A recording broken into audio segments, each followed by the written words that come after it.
All right. We're still doing the portraits, by the way. You know the whole like portrait thing.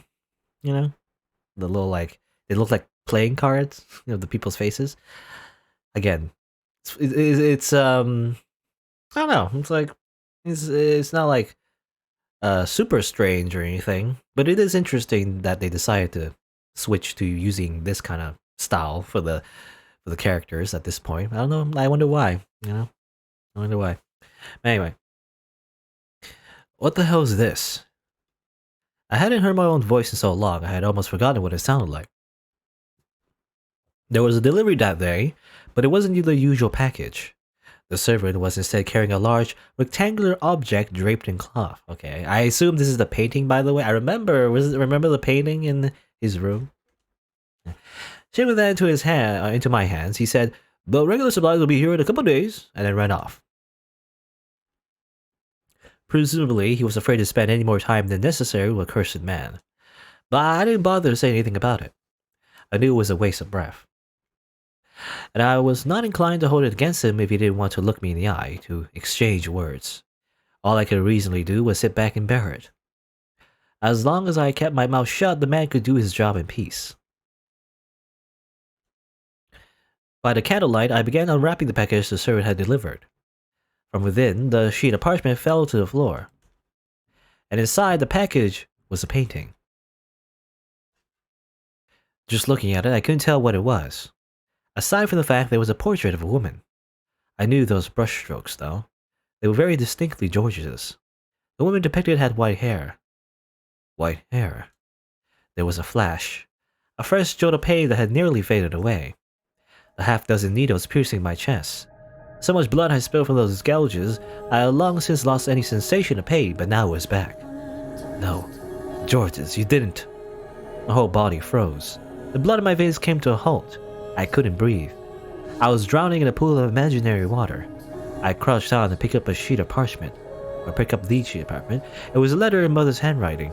The first line read, as it did in all her correspondence, "My beloved daughter Michelle, every day I pray that your curse might be broken. But lately I've come to think that perhaps the reason you remain cursed is because you have forgotten what you're supposed to be. So long how you have spent that cursed form, it's no surprise you lose sight of yourself. How can you return to your true self if you never even remember what that is?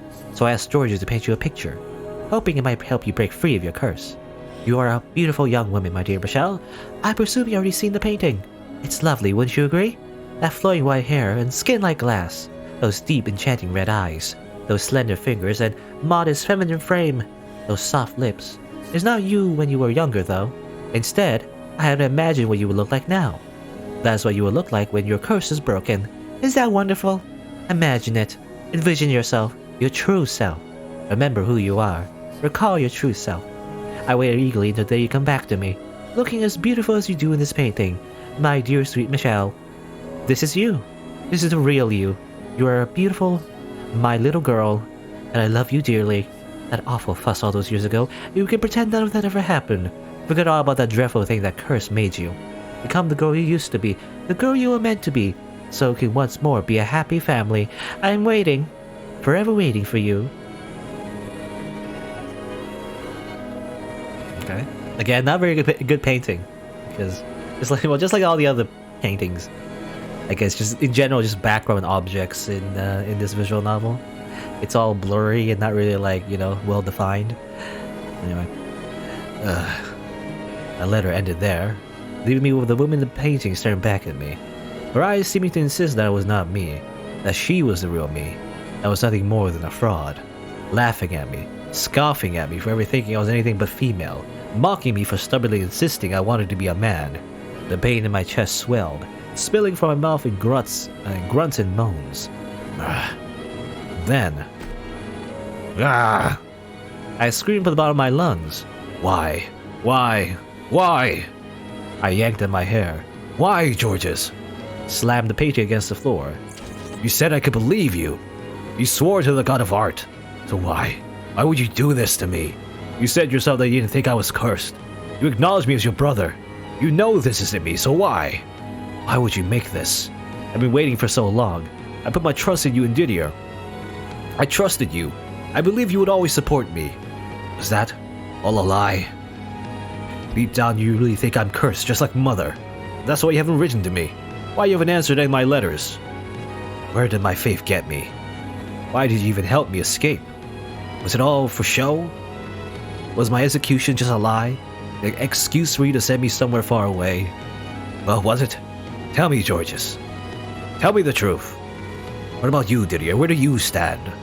No, this isn't real. My voice was getting hoarse. I didn't have the strength to hold it in. Everything came spilling out of me, squeezed out by the phantom water. The phantom pain. The white-haired girl in the painting just stared back at me, smiling. I bit down my lip as hard as I could. A metallic taste spread through my mouth, drops of blood trickling to the floor. Pulling a knife I used to open the monthly deliveries from my waistband, I lifted it high into the air, gathering what remained of my strength. This isn't me! I slashed the woman's face with it. This isn't me! This isn't me! I'm not this woman! I'm a man. Carved into it, this is not how I look. For everything I had. Don't try to erase who I really am. Don't call me repulsive. Don't say I'm an abomination. I tore in that smile, contempt surging from every slash. This woman isn't real. I wanted to curse the whole damn world, every last thing. This wretched mire that had become my life. My brothers were happily going about their lives as I suffered here in the darkness. My delusional mother for refusing to acknowledge who I was. My father for trying to have me killed. Abby for making me realize I was a man, and then torturing me for coming out about it. Everyone. I didn't care anymore. I wanted everyone who had ever wronged me to suffer the same way I had. I can make that happen. A voice rang out. I can curse them for you, my dear. It was a woman's voice, muffled, like there were several walls between me and her. Who's there? I swiped up my candlestick, thrusting it forward to the sides behind me, but there was no one else around. Give it a little thought. It's not that difficult. And when you figure it out, come to me. I've been waiting for so long for someone like you. Someone with such hatred for the world. How am I supposed to know who you are? How could you not, my dear? You visited me so many times. Held me in your arms, whispered poor child to my ear again and again. No, that's not possible. I see. I finally truly lost my mind. If that's what you wish to believe, that's your choice. But the way I see it, if you had truly lost your mind, you would have been in so much pain. The voice, still muffled and unclear, seemed to be coming from somewhere far away and very close by at the same time. Find your way to me and open the door once more. Let me out of my cage. Give me your hand. I knew in the back of my mind that it was all absurd, but nonetheless I did as the voice said. I let myself be drawn in by the pleasant whispers. The archangel stood proudly upon his glass perch, looking down at me. His gaze almost seemed judgmental, but I marched for the tower unconcerned. For so long I've been waiting. Or rather, this is the witch actually. For so long I've been waiting for the day I would be rid of this darkness. For the day someone would truly set me free. When you arrived at this house, I felt the hands of fate at work. That you were led here, that you were meant to come to this place. You've been through so much to get here. I know your pain. I know how it feels to be locked up, to be tortured and used for others as gain. You were the only one to ever have pity for me, and I shall be the only one to have compassion for you. You were the only one to stay at my side, and I shall do the same for you. You can give me life again. You can resurrect me.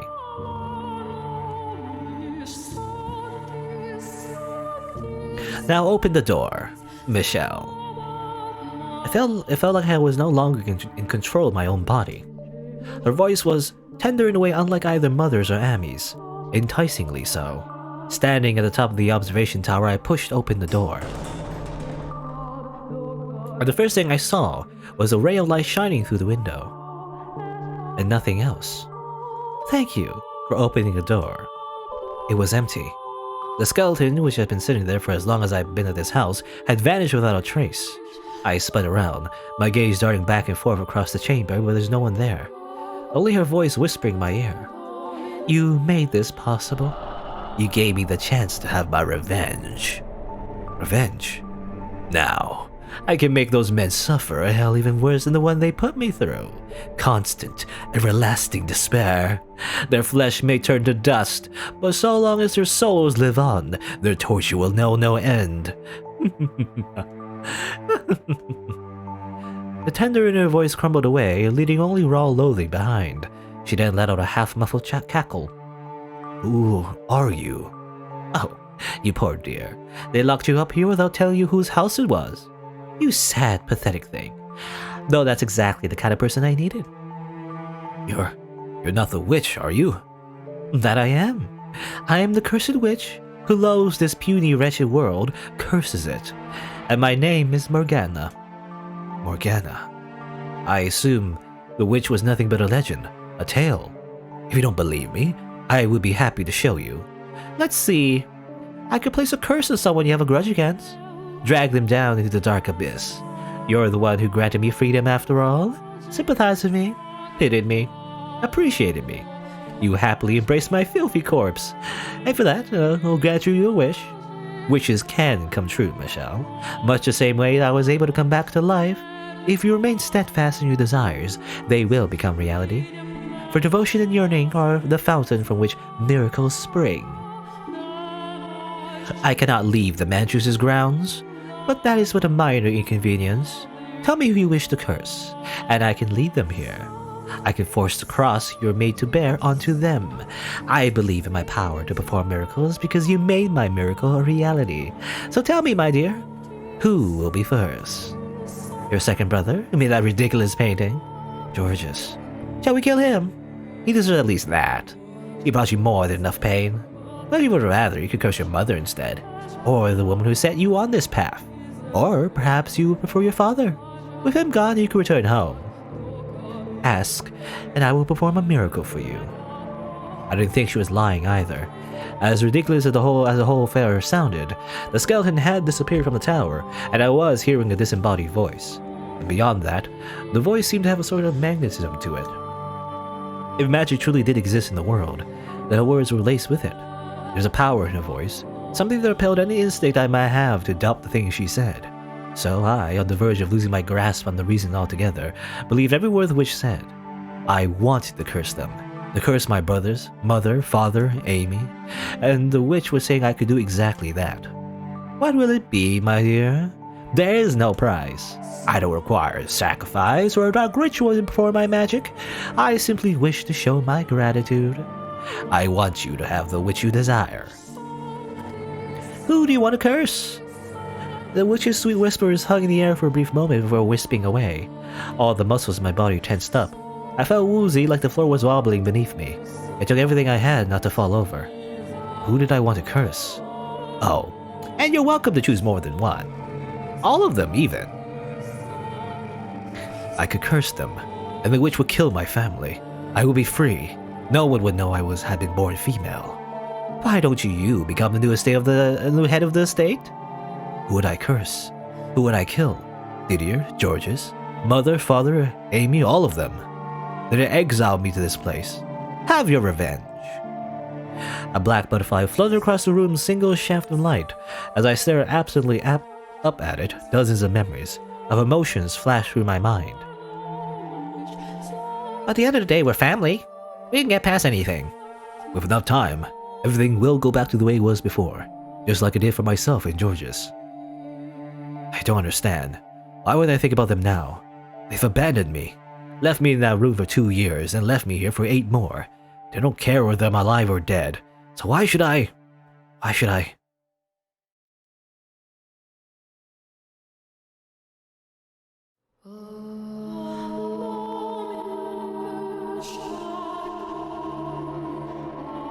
Have you made up your mind?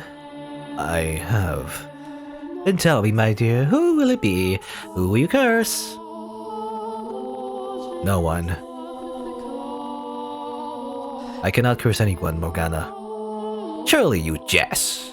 I know just how much you wish to see them dead. I felt all your hatred, your despair. And you mean to tell me you can't curse them? It struck me just now that I can't do that to family. I cannot curse my own family. This is the family that you cast aside, labeled you cursed, made you suffer for years, and locked you away in this remote mansion. And I don't even feel the slightest bit remorseful about any of it. I understand that. I know they don't give the same weight to their words as I do. I figured that out long ago. I know I'm alone in my prayers, that they don't want the same things I do, that I trusted them more than they ever deserved. So why, then, can you not curse them? Because I don't want to hate them. I don't want to bring them suffering. On the contrary, I want them to be happy. You have no place in that happiness, though. It's a happiness that rests upon your misfortune. Why then should you not drag them down so you find respite for yourself? I would find no respite by cursing them. How can you be so sure of that, my dear? I most certainly found a great deal of it myself. You're trying to follow your conscience, I can see that. But that good is superficial, and all it does is shackle you. Remove the shackles, and everything would be so much easier. Nothing you say can convince me to kill my family. Why not someone who isn't family, then? Surely you can think of at least one person you would like to see dead? Oh, I most certainly can. I could kill her 12 times, it would be enough. But just because I would be happy for her death, doesn't mean there aren't people who'd be sad to lose her. Remove any one person from that group and the whole thing could come crashing down, all because I can restrain my own hatred. Your concern for them will devour you. Don't think I'm not aware of that. You aren't. You don't know that at all. The only reason you gave them any consideration is because deep down you still have hope. But hope has a way of forsaking those who give it a home.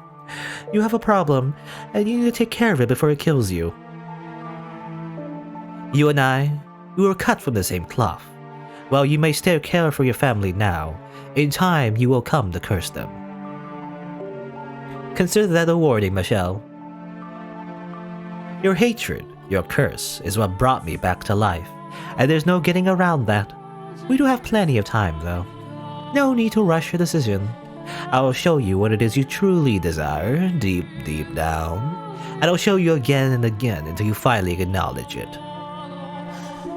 The black butterfly hovering by the window disappeared, and the witch's voice grew distant, overwhelmed. I collapsed to the floor unconscious. Had I really said what I did out of love of my own family? Or was I just afraid of crossing that line? Was Morgana right? Was my heart now home to a terrible monster?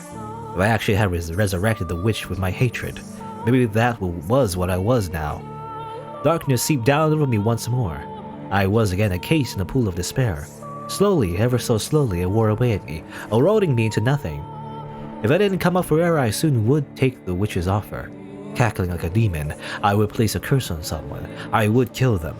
Reviving her was a mistake I never should have made, and not for the greater good or anything so noble. No, every time she spoke, a little more my spirit died. You know, whenever a witch makes you wish for something, you know, or any kind of supernatural creature, hypothetically anyway, you shouldn't take the wish for one, because they're gonna twist your desires, but you should just say no. I think what you should do, by the way, is ask them what they wish for, assuming they can't grant their own wish for whatever reason. I don't know.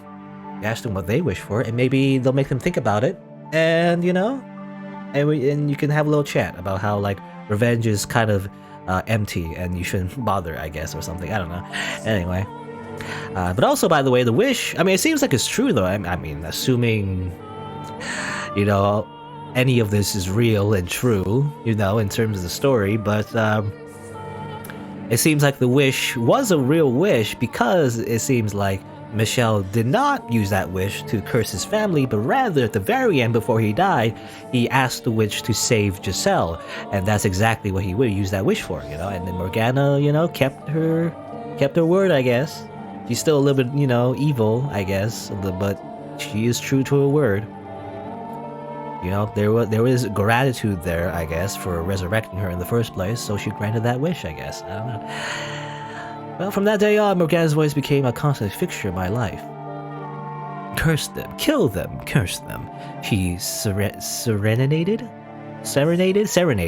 directly into my ear.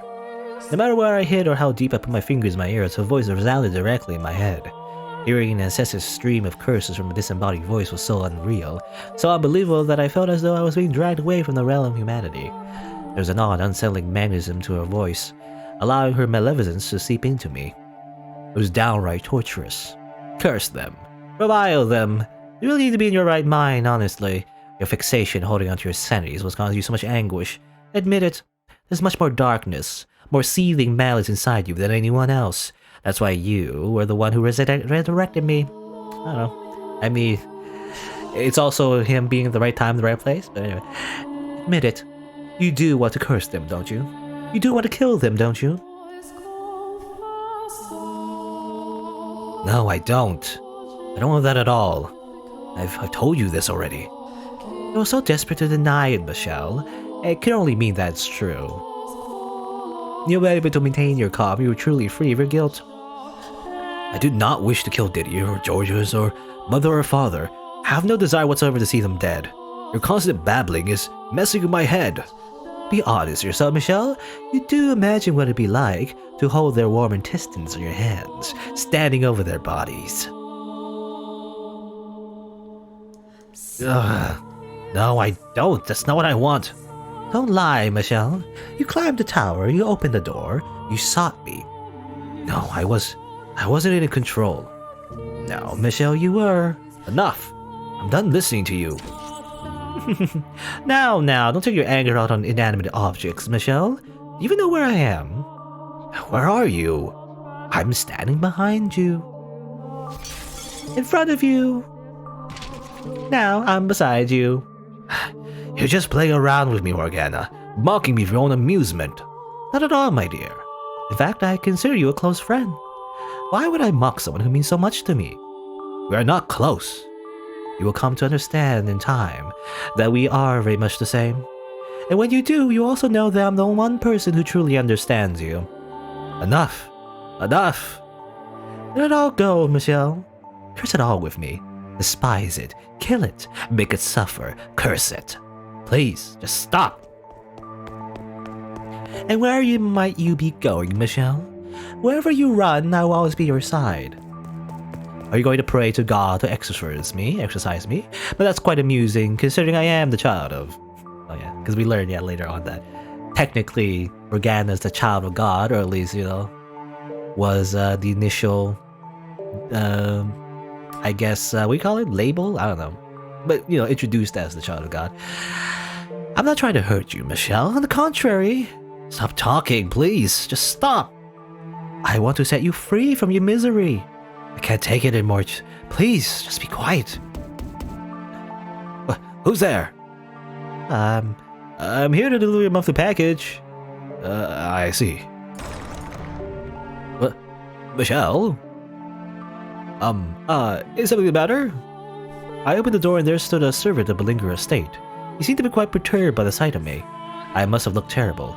Morgana's voice, her words, sat my spirit dry. A human. A normal person, not a witch or a spirit or a demon.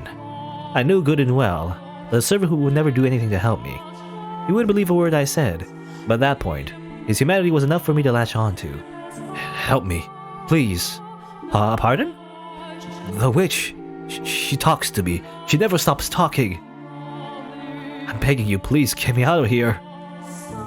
Let me go back home in your carriage. Please let me go back. The witch's voice, it's killing me.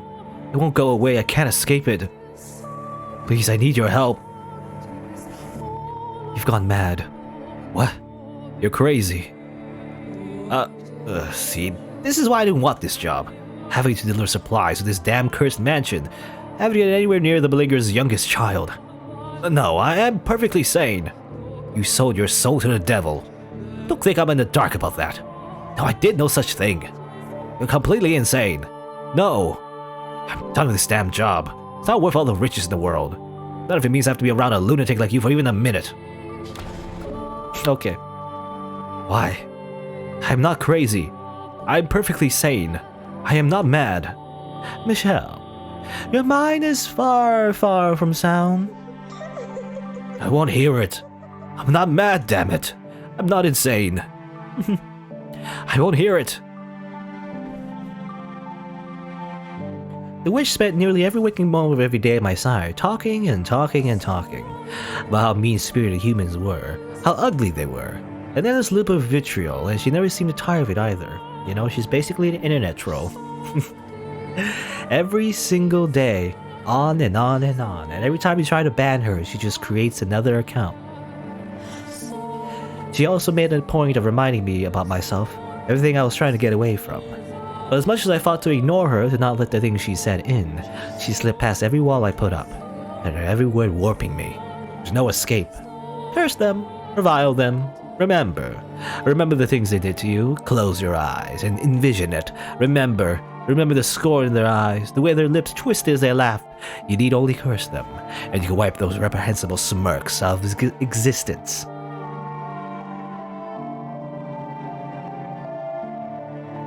I'm serious. Please stop this, Morgana. Please stop talking to me.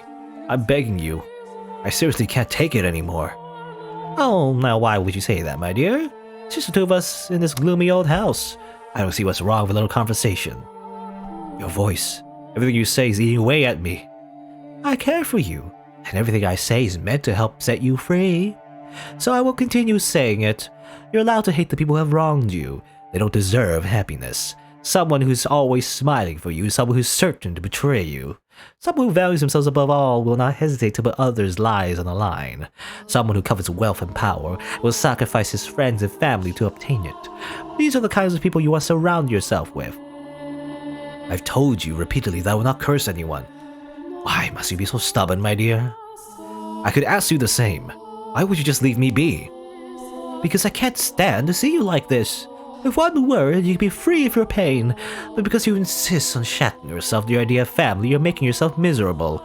You're the same type of person, Michelle. The type who has the right to curse others. Regardless of what kind of childhood you had or how much hatred it instilled in you, Michelle, you are a cursed man named after an angel. You need to realize how twisted you are, and soon. I'm not twisted. You honestly still believe you're normal. Tell me, what's normal about someone who happily embraces a skeleton? Tell me, what's normal about someone who hacks away at a girl's face with a knife? You're not normal. And I'll repeat that as many times as I have to. You know, this just seems like an abusive relationship, you know? Without any supernatural stuff, Morgana just seems to be very, very abusive. You know, basically isolating Michelle from interacting with anyone and making him hate everyone else except her. So Morgana's basically yandere. You know? You need to accept that. Why must you hold so tight to your sanity? If you would just let go, you wouldn't have to suffer. No one's going to come and save you, my dear. The only thing that can save you anymore is your loathing. We are the same. I'm nothing like you. I'm not a witch. I'm not cursed. I'm human. I'm a human. Man? Yes, a man. With that body.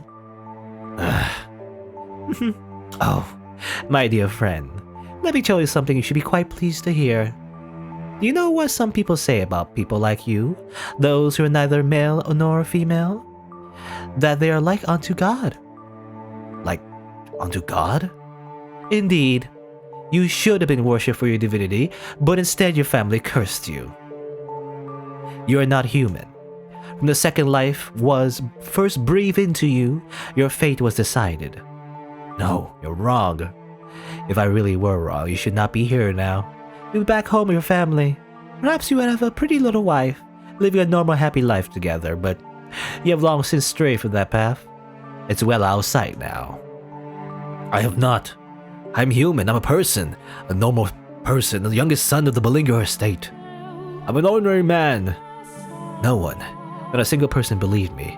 Not even the witch was willing to consider me human, never mind my family. The archangel, whose name I share, looked down on me. The witch tried to drag me into her world. My past constantly ate away at me.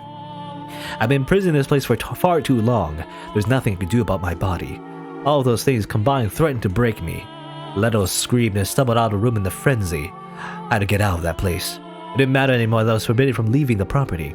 I just wanted it all out of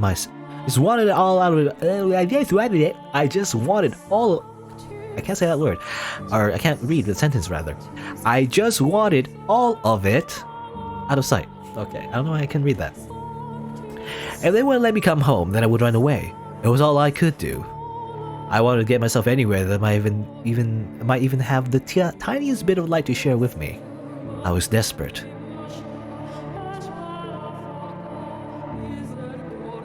Someone, anyone, please, tell me I'm human. Tell me I'm a man. Anyone, please tell me I'm not cursed. But when I opened the front door, searing light pierced my eyes. The world quickly went white and I couldn't see a thing, and then... my arm began to burn beneath the sunlight. Black smoke rose from the sizzling flesh. A sickening stench filled the air. Excruciating pain quickly spread to the rest of my body. Why am I... Water! I slammed the door shut, restoring darkness. Gasping and groaning, I trudged back into the house in search of water, which I'm sure the witch Morgana observed with a great deal of pity. I don't think you're in need of any water. Take another look at yourself.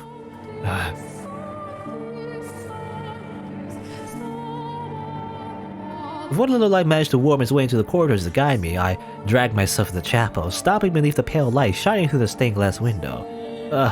How? I wasn't burned. In fact, my skin hadn't even turned the slightest bit pink. There wasn't nothing wrong with me as far as I could see. Where had that pain come from then? And the distinct stench of burning flesh. This is your doing, isn't it, Morgana? I know what you're experiencing. It's happened to me too. Sometimes, enough emotional distress and despair can cause physical pain. The mind and body are much more tightly linked than you think, and your mind is far more damaged than you know.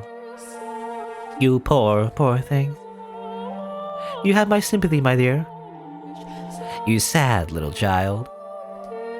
Collapsed on the floor in front of the multicolored window, I felt like the whole world was closing in on me, or perhaps metamorphosizing around me. I was completely and utterly cornered, and there's no getting around that. Which left me with only one option, to stop fighting and accept the harsh reality before me. It would make everything so much easier. The whole world said there was something wrong with me, and I was the only one who tried to deny it.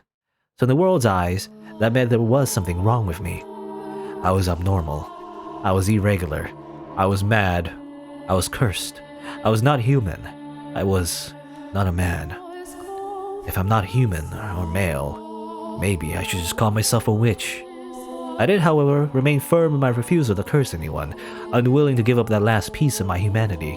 Everything else I let go of, which took a great deal of weight off me. I stopped caring, and I stopped thinking. I stopped wanting someone to accept me. I stopped wanting to run away. Sunlight no longer caused me agonizing unseen burns, but in exchange I became emotionally empty. I discarded my faith and my hope, building a shell of cynicism and closing myself within it. And in time, that became my normal. I began to believe it was what I wanted. Tranquility filled my days. Time trudged onward at an almost imperceptible pace. Imperceptible, rather. The witch's whispers no longer caused me aggravation.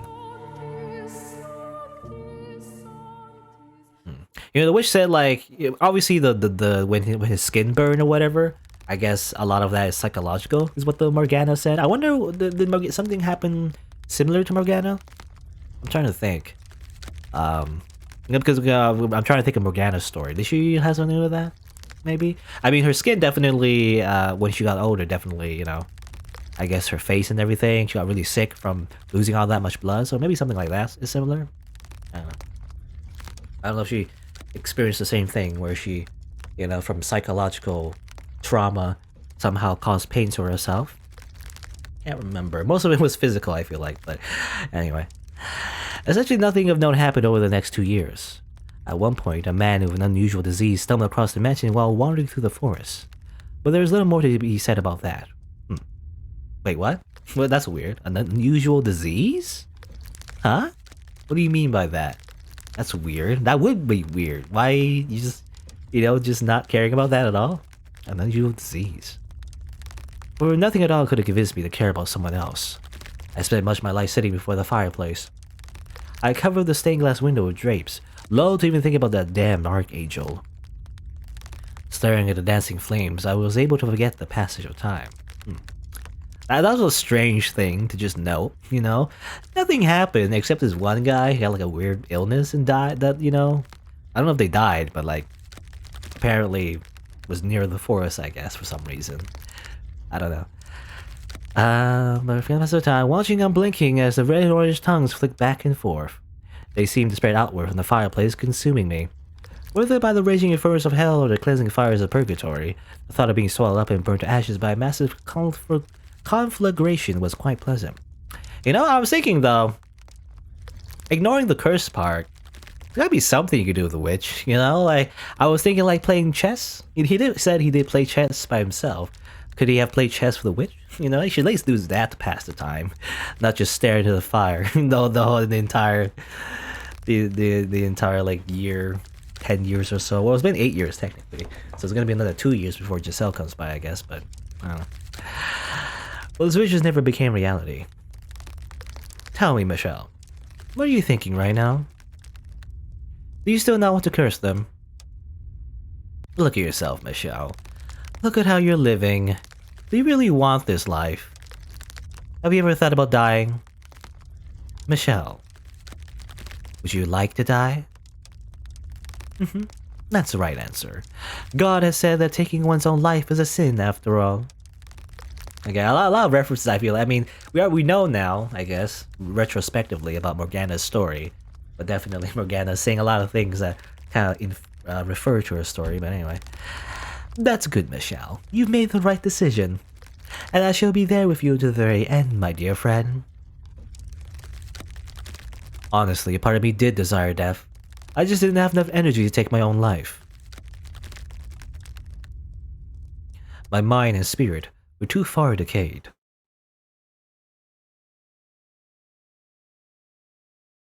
Now, why can't we just have a chat about the witch about other things, you know? Like, how's your day, you know? Or like, what about the last night's football game, you know? That's something you could wish for, I guess, you know? Wish for like, internet and computer. So you can just, you know, it'd be a lot nicer if you live in an era where there was internet. So that you could just spend your time on a computer instead. Otherwise, it would be very boring, I feel like. Anyway. However, in my 10th year, that door opened once more, and time sputtered back into motion. When you showed up, Giselle, everything I had given up on, and everything I thought I lost, it all came back. At first, as you know quite well, I was deeply mistrustful of you. I hated having you around, but if I hadn't met you, in all likelihood, I probably would have continued down that path, and become a demon.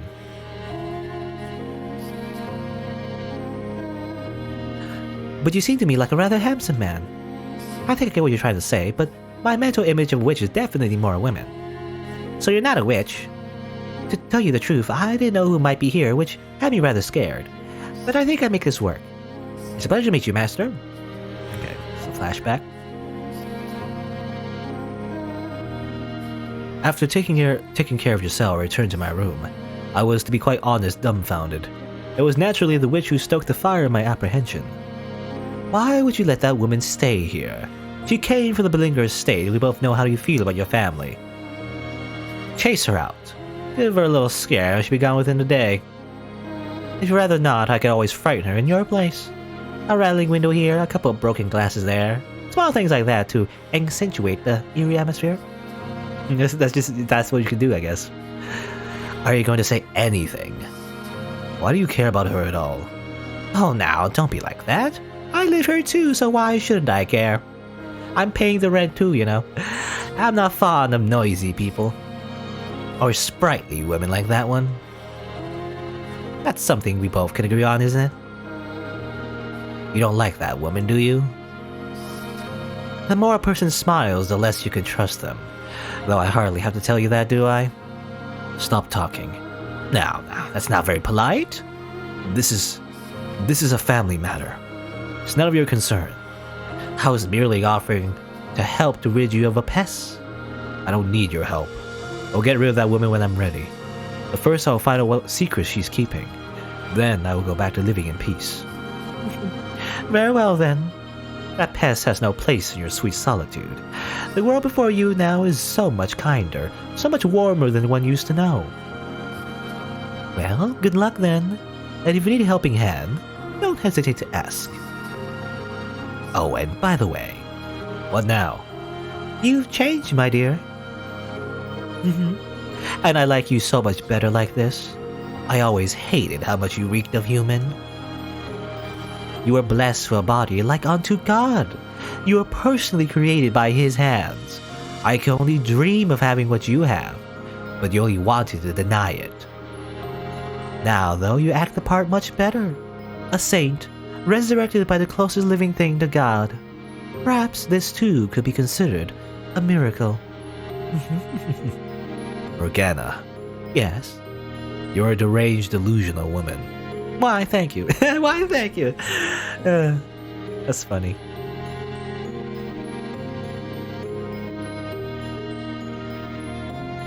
Giselle was a woman who smiled a great deal. Her jade eyes seemed to glimmer every time she made a new face. The more she smiled, the more vibrantly she spoke, the more suspicious I became.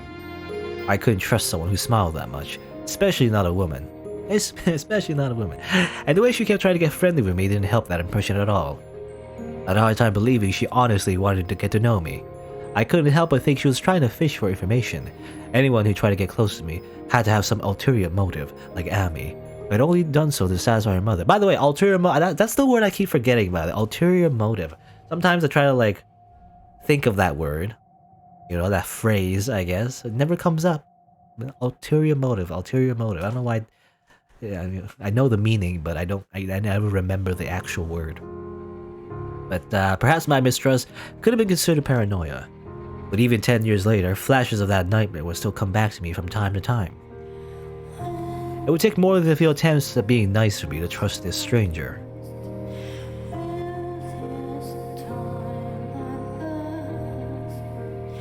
Eventually, I came to the realization that she was hiding something, and I convinced myself it was out of guilt.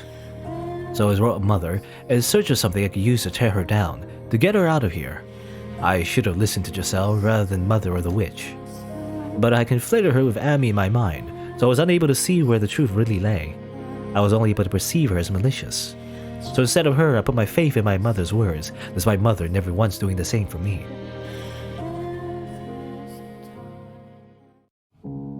My beloved daughter Michelle, I deeply regret having to put you in this situation, but I don't want to let that woman get anywhere near you. She's a witch, a terrible, sinful witch, a dreadful, tainted woman. She lay with my husband, of your father. She's a lowly merchant girl who wormed her way into our family, so she could exploit your father for money. She committed a serious sin, the sin of adultery. I tried to have her executed, but your father wouldn't allow it. So instead, he had her banished to atone for her sins, unaware that you already lived there. I cannot tell him either, for that is mine, your brother's, a secret. I pray you find it in your heart to forgive your mother for her failings. Forgive me for delivering a witch to you. I would not be surprised if she tries snooping around. She's a ruthless fiend who will do anything for money. Should word of your curse happen to spread, it would surely draw unwanted attention from the church. We have no allies except for each other. Michelle, this letter I've included a knife. The blade has been blessed with holy water. Holy water? We should allow it to eradicate the corrupt, evil soul of the witch. I ask of you, with all my heart, to send that awful creature back to hell. Okay, so that's where you got the knife, I guess. I guess it was just like a knife he just got of anywhere, I guess. You know, I mean, he had a knife, and he had a knife to open the boxes, right? But it was storming that night. Erratic claps of thunder ripping through the sky. Giselle let out a panic scream, shoving me back. And a look in her eyes kicked into motion, emotions I had thought I'd lost. I knew that face. I knew that scream, because that face had once been mine. I screamed with the same utter despair of the world. Back to the way things were. Yes, finally, it's quiet again. I'm honestly surprised she stayed as long as she did. In a way, her tenacity is rather impressive. Not many will persist for so long in the face of such obvious disinterest. But you know, no one would try to get friendly with you without good reason. Information about you carries considerable weight outside these walls. But the look on her face then, was that really her just putting on an act because I reviewed her scheming? If you think she was afraid of you, you're mistaken. That's how people behave when their sins are brought to light.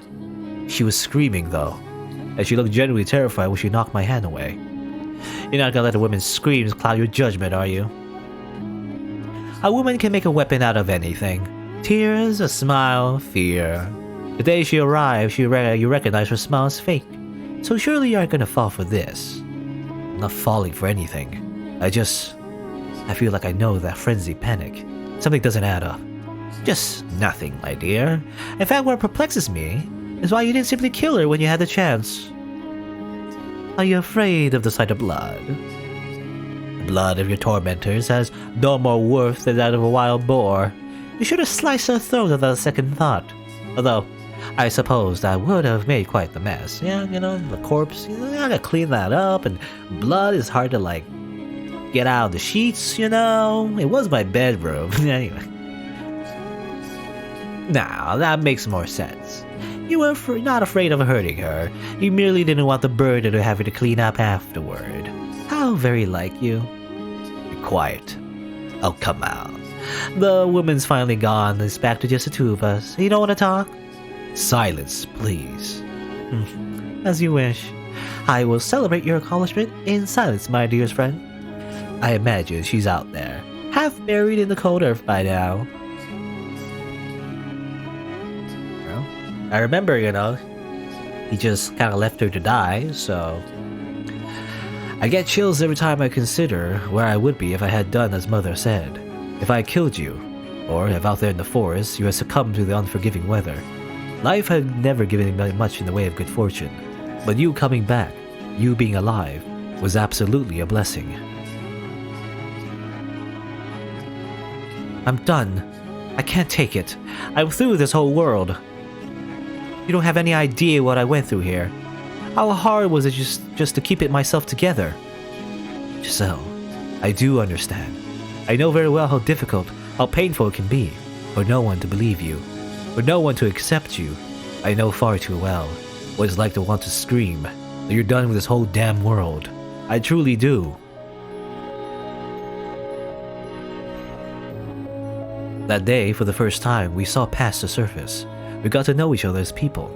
It was nothing more than a single small step, but for us it was like we had moved a mountain. I still remember how the light felt, as it shone through the windows as we opened together. It didn't burn, and while this must sound melodramatic, like the rest of the visual novel by the way is a little melodramatic, I feel safe in saying it was probably the gentlest light I ever felt in my life.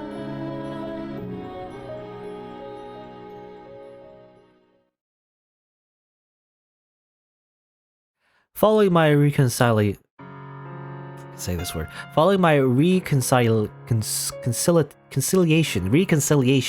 with Giselle, I started turning back to my old self. Well, I suppose that's not quite right. I felt a comfort and peace with myself that I had never had before.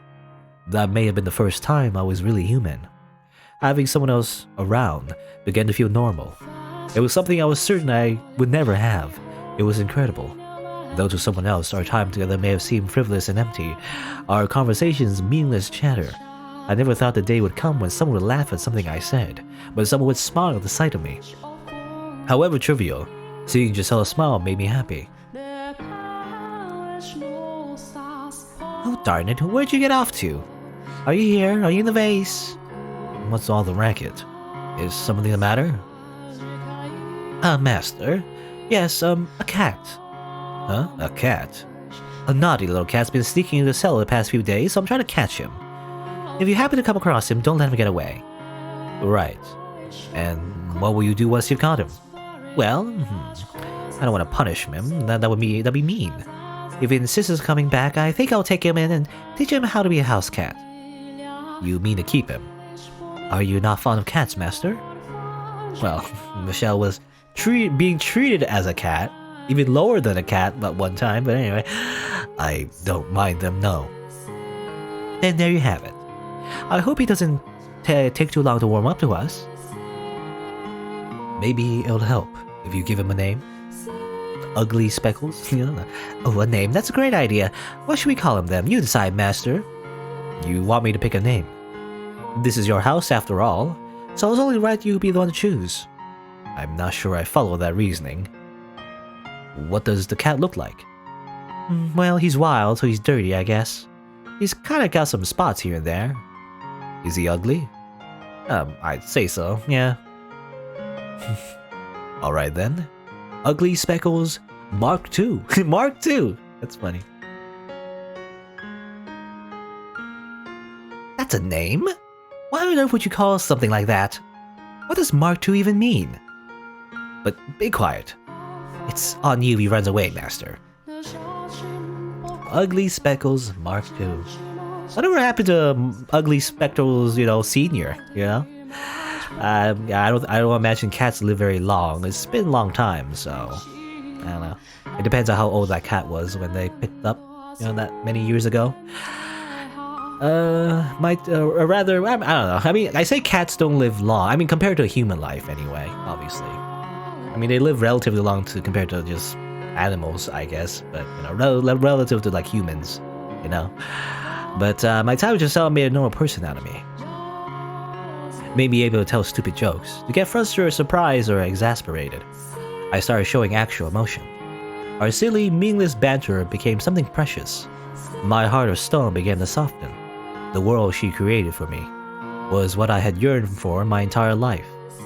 Having lost half of it imprisoned and spent the other half playing an identity that conflicted with how I felt in my heart, it was the first time I genuinely felt like I was allowed to be myself. Yeesh, you're not a kid, so don't be picky. It's not good for you. You make a mockery of the culinary arts. I've heard quite enough, Master. It sounds like I'm going to need to put your taste bud through some intense rehabilitation. Rehabilitation. So how about this, Master? Play a game against me. Okay, this is a montage of scenes we saw before. And of course, you're open to it. It doesn't have to end there. We can continue getting to know each other for years to come. Giselle. Though I did my best not to show it, I think that I treasured our time together even more than you did. I'd latch onto it, desperately refusing to let go. I needed it, and I needed you.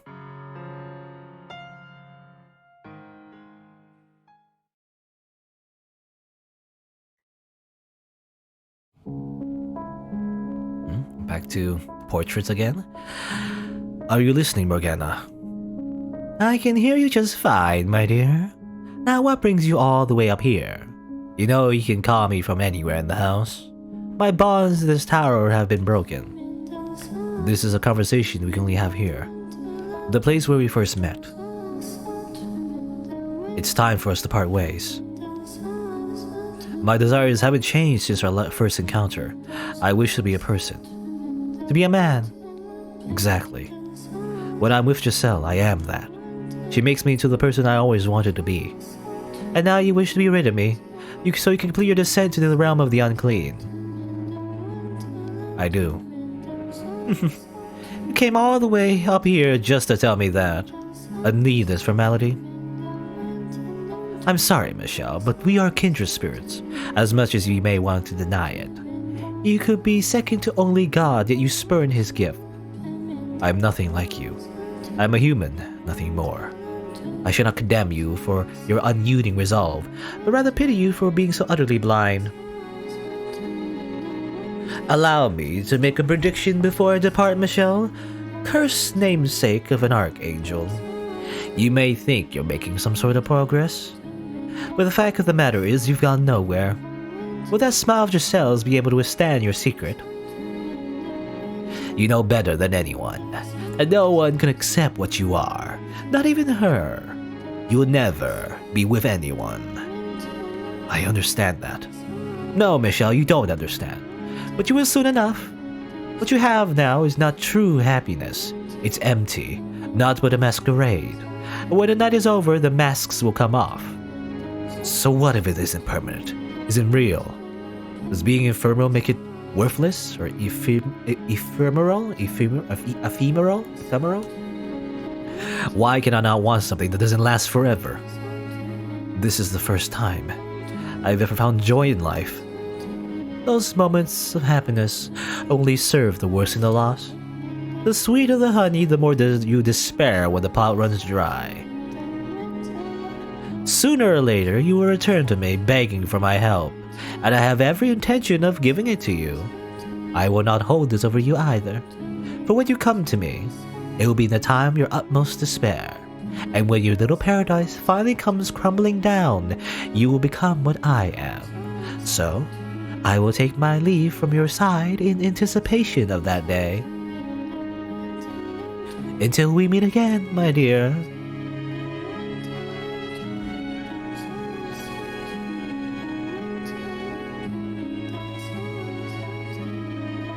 Oh, hello, Master. I was just looking for you.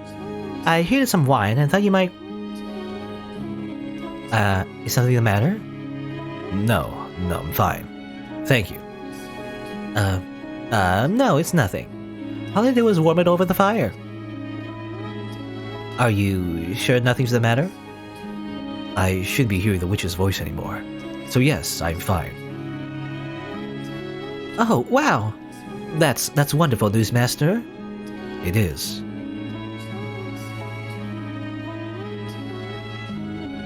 Giselle seemed quite relieved when I informed her the witch would no longer be bothering me. I know she didn't believe in the witch, but that wasn't what mattered. What did matter was that despite likely questioning my sanity when I had first told her about it, she hadn't tried to pull away.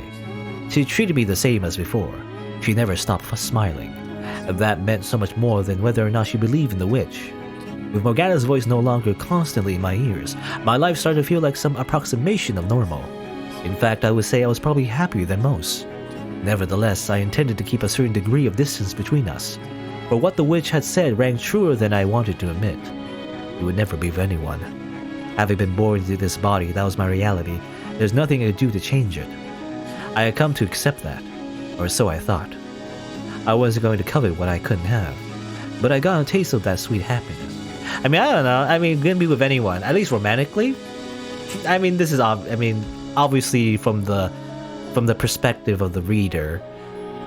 This is probably a very common opinion, but you know, I wouldn't mind being friends with Michelle. I wouldn't mind being buddies. You know, it's like that doesn't bother me, this whole deal. But obviously, I wasn't alive in 1099, so it didn't matter.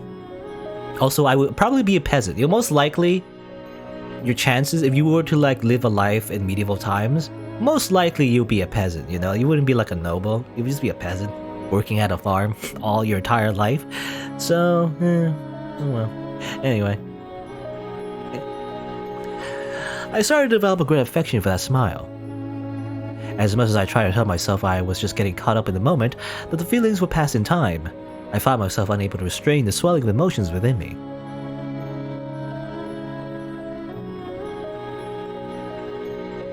That day by the fireplace, I thought that all I wanted from you was friendship, to have you in my life always nearby. I thought that if we were simply friends, I would still be able to see that smile even if we were able to learn for what I was.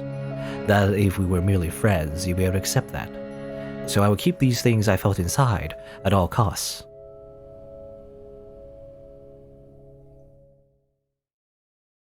However, with each passing day, with each gentle smile, my affection for you swelled. It reached the point where, as hard as I tried to keep it contained, all it would take was the slightest nudge for it to come spilling out. It made me desire what was out of reach. I was convinced I had changed, because his happiness has become my everyday. I had no right to any such thing, but I came to wish I could be the center of your life. I yearned for you. I wanted you to yearn for me. And like the fool I am, I thought that with you, it might even be possible.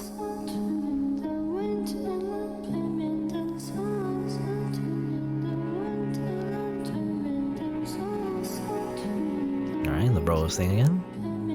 What's the singer saying, by the way, in the music? I can't tell. I don't know. I don't know the language. It could be English? Japanese, man? I don't know. I have no idea. Made up language, or it could be a real language? I just can't tell. It's like a mumbling, like I don't know. Anyway, it sounds nice. Yeah, not to say that it sounds bad. It's just I can't understand it. Anyway, it's honestly no trouble. I mean it. You just took me by surprise. That's all. I am pleased. It doesn't matter how it turns out. You drew it for me, Master. Whether it's good or bad is irrelevant. I would be happy if anything is drawn from me by the man I love. Okay, this is the awkward confession, you know, where they confess and then she took it back, and then she confessed again, and then she got friend zoned, and then she confessed again, you know. Or rather, he confessed, you know, the other way around. But that one word set me into motion. For I had long since fallen deeply, utterly in love with you, and there's no escaping that.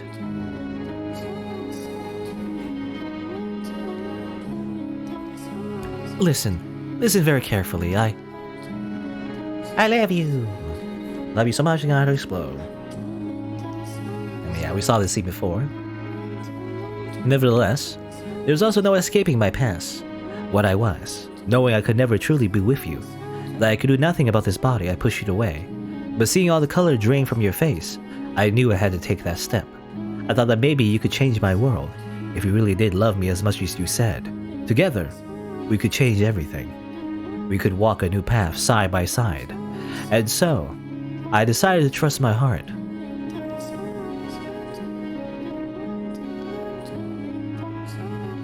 I'm in heaven. I'm so happy I could cry. Because you are, I guess. And I see some snot, by the way. I didn't notice that before, but there was snot when she was crying. I, too, was elated.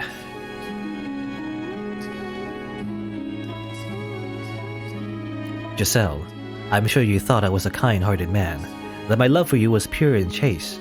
I wanted to be that for you. But beneath the surface lurked indecent desires. Despite saying I didn't want to hurt you, that just having you by my side was enough. My desire bubbled up at the warmth of your skin. I wanted to let that heat take over, to let my hands run free. I could feel it burning inside me. I longed for intimacy, not just emotionally, but physically. I wish I could lay you down on my bed and satisfy those desires. I wanted to make love to you. Unfortunately, that was not possible. I mean, there are other ways, you know. I didn't have the ability. There's other ways. There have been couples that have existed in reality that you know, you couldn't do the thing, but you could do. There's other ways of satisfying your desires. But anyway, you know, God has given you hands for a reason.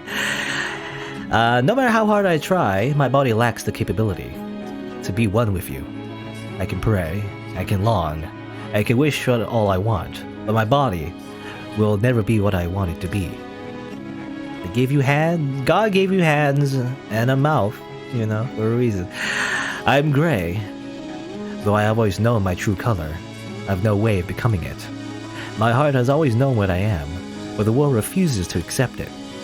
Every time I claim I'm normal, 5 say I'm an abomination. Would it really have been too much to ask for me to be born normal?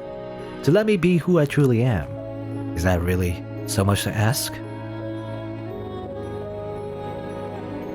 Things began to change when I learned my father, Antonin, had passed away. Georges would, I assume, be busy preparing to take his place.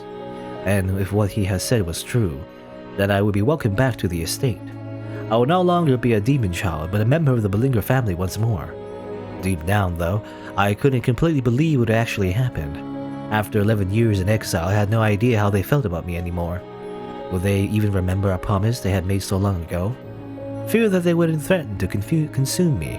But Giselle, as she often seemed to do, put my mind at ease. No matter where I go, you'll be there with me, Michelle. It's true, I am nervous not knowing what the future holds. But not in a scared something bad might happen kind of way. It's more of a jittery, excited anxiousness. I'm confident the two of us can overcome anything, no matter what obstacles may come our way. Together, we can create an even more wonderful future. Could I believe her? Could I have faith in her wonderful future? That she would always be there with me? That we would return to the estate and finally move on with our lives? That together we could create a future? No, that wasn't a question. I wanted to have faith. I wanted to believe as much as she did. I wanted to believe that even if I was gray, I could have a normal life together with her. She had rescued me from the depths of hell, and now I wanted to make her happy.